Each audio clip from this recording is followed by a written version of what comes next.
Видове токсични бащи и как травмират дъщерите си. Част 3. Бащата агресор. Предупреждение. В това видео няма да навлизам в много подробности, тъй като темата може да бъде много обезпокоителна за много хора. Разказът в това видео може да провокира неприятни емоции и да ви върне към неприятни спомени. Разказаната история не описва реални хора. Всички прилики са случайни. Ако се почувствате дискомфортно в хода на видеото, просто оставете телефона настрани, идете да се разходите и при необходимост потърсете психологическа подкрепа. Започваме с бащата и неговата история. Той израства в среда и култура, в която агресията се смята за естествена проява на мъжественост. Когато се събират на масата, мъжете се хвалят с грубостта си, а децата често чуват думите, че истинските мъже не плачат.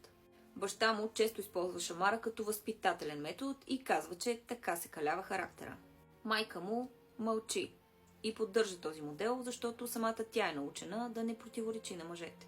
В училище ситуацията се повтаря. Чувствителните деца са наричани слаби, а на двора възтържествуват побоите и жестоките шеги. Постепенно момчето усвоява, че състраданието е слабост, а страхът трябва да се прикрива с юмрук. Той израства с убеждението, че агресията е естествен начин да се утвърдиш, а доминацията чрез страх е не само позволена, но и почитана. Възрастният мъж, в който се превръща, не възприема физическата агресия като нарушение, а като право и задължение на по-силния. Ето е жената, която той избира за своя спътница. Тя израства в дом, в който бащата е емоционално дистанциран и студен, а майката безсилна и тревожна. От малка е свидетел как проблемите се премълчават, а напрежението се приема мълчаливо.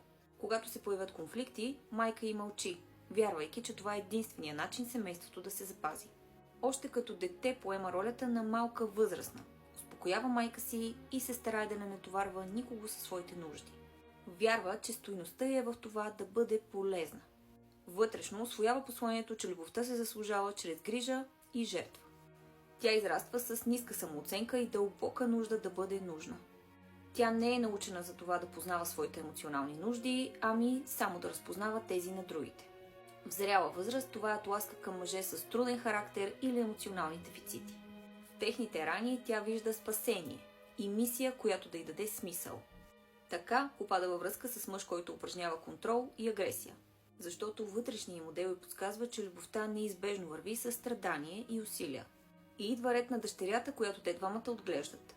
Тя израства в дом, белязан от страх, напрежение и несигурност. Бащата упражнява непрестанна агресия, а майката, макар и грижовна, е безсилна да я защити. Детето се научава да чете обстановката.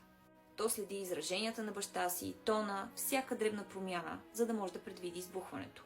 Научава се да разпознава в какво настроение е, дори само като чуе стъпките му в коридора. Начина, по който диша, начина, по който гледа. Вътрешно тя усвоява, че светът е опасен и че нейните чувства са без значение. За да оцелее, се научава да става невидима. Буквално спира да диша, спира да мърда, спира да провокира внимание със своето поведение по какъвто и да е начин. И когато тази стратегия се провали и отново стане обект на ураган от физическа и психическа агресия, единственото, което й остава, е да изключи. Да спре да функционира, предавайки се напълно на събитията и очаквайки техния край. Това умение, което тя е придобила като средство за оцеляване, я съпътства през целия живот. Всеки път, когато почувства повече напрежение и не знае как да се справи, мозъка й просто изключва и тя не присъства. Учителите казват за нея, че е изключително разсеяна и тиха. В училище е невидимото момиче, на което му е трудно да се социализира и да се изразява пред другите. В очите на своите съученици главно среща от една страна или агресия, защото я възприемат като странна и слаба, или съжаление, защото я възприемат като безпомощна, слаба, малка. Това създава в нея срам и потвърждава убеждението, че нещо с нея не е наред, че не е достатъчна, че е дефектна, че е странна. Това вижда и в домашната среда, това вижда и навън. И това се вкоренява дълбоко в нея като убеждение и вярване за това каква е тя. И тъй като външната среда отново и отново потвърждава своята враждебност, тя се научава да живее в главата си, в собствен свят, където е безопасно. Това умение се пренася в живота и като млада жена. Непрекъснато е в главата си, разигравайки положителни и негативни сценарии, които на практика не се случват в реалния свят, в който тя не присъства.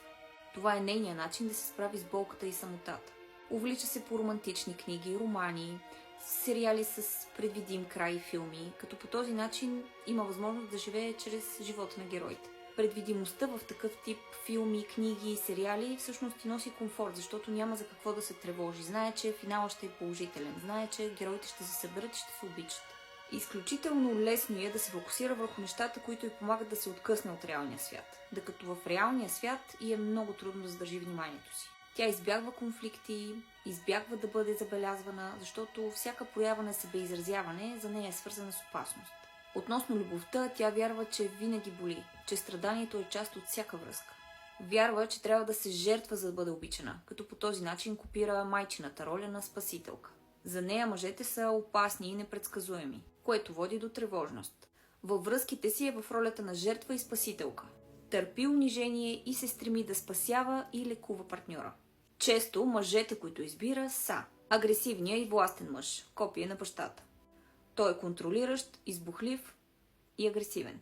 Влиза във връзката, защото динамиката й е позната. Дава й усещане за дом.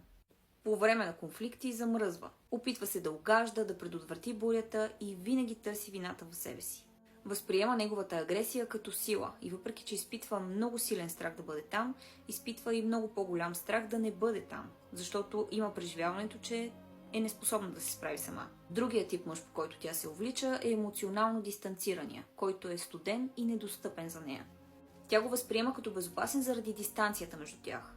Може да изживява цялата връзка като фантазия, без дори реално да има романтични отношения между тях. Дори малки жестове на внимание от негова страна са преекспонирани в нейната фантазия, като огромни жестове с много голямо значение, тип вричане, например. Ето го и добрия и грижовен мъж, здравата алтернатива. Той е внимателен, последователен, обича безрезервно. Това я обърква и я прави неспокойна, защото тя не е свикнала да заслужава такова отношение. Неговото приближаване към нея, емоционално и физически, всъщност много я плаши и създава в нея силна тревожност. Нежността, която той проявява, е подозрителна и непозната. Силните страхове, които всичко това провокира в нея, я кара да саботира връзката, да бяга. Тя отново замръзва и той постепенно се отдръпва и се отказва. Такъв мъж може да бъде възприеман от нея и като скучен, защото в тяхната динамика тя не открива адреналин, който е свикнала да възприема като част от нормата. Няма натрупване на напрежение, ескалация и освобождаване от него, което тя е свикнала да асоциира с любов и свързаност. За такъв мъж може да казва, че й липсва тръпката. Този клип не може и няма претенцията да обхване всички нюанси и елементи на подобен тип травма. Описания сценарий съвсем не е единствения възможен вариант за развитието на човек, отраснал в такава среда. Абонирай се, за да следиш поредицата.